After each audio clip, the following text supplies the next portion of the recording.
चला तर मंडळी, आज माझ्या किचनमध्ये आगारो 25 लिटर ओटीजी ओव्हन आलेला आहे, ज्यामध्ये मी आज बटाटा फ्राय बनवणार आहे।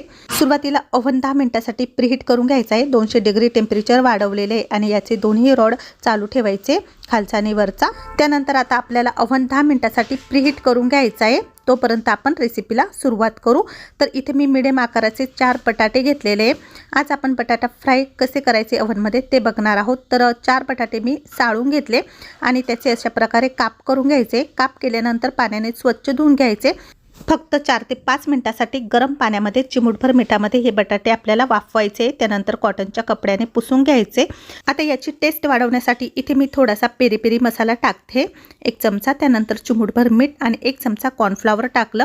यामध्ये आपल्याला 2 चमचे तेल टाकायचे आणि हे सर्व काही चांगलं मिक्स करून घ्यायचं अशा प्रकारे। आता आपल्याला बटाटा फ्राय करण्यासाठी ओव्हनमधला ट्रे बाहेर काढायचा आहे। ओटीची सोबतच आपल्याला ह्या वस्तू मिळतात, तर वस्तू बाहेर काढण्यासाठी याचा वापर केला जातो। अशा प्रकारे आता आपल्याला ट्रेमध्ये बटर पेपरवरती एक एक बटाटा काप ठेवायचा आहे आणि पुन्हा आपल्याला हे ओटीजी मध्ये ठेवायचं आहे। तर अशा प्रकारे पकडणेच आपल्याला व्यवस्थित सेंटरला ठेवून घ्यायचं आहे। इथे आपल्याला फक्त आता टायमिंग वाढवायचं आहे, तर मी 20 मिनिटाचा टायमिंग लावून दिलेला आहे। 20 मिनिटांमध्ये आपले बटाटा फ्राय खूप छान मस्त वरतून क्रिस्पी आणि आतून सॉफ्ट होतील। 20 मिनिटांनंतर ऑटोमॅटिक हे बंद होतं। आपले बटाटा फ्राय आता आपण काढून घेऊ।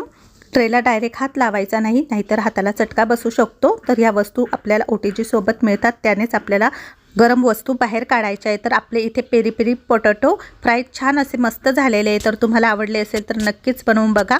आणि आगारो 25 लिटर ओटीजी ओव्हन जर तुम्हाला आवडला असेल तर याची लिंक मी डिस्क्रिप्शन बॉक्समध्ये दिलेली आहे, तिथे जाऊन तुम्ही परचेस करू शकता।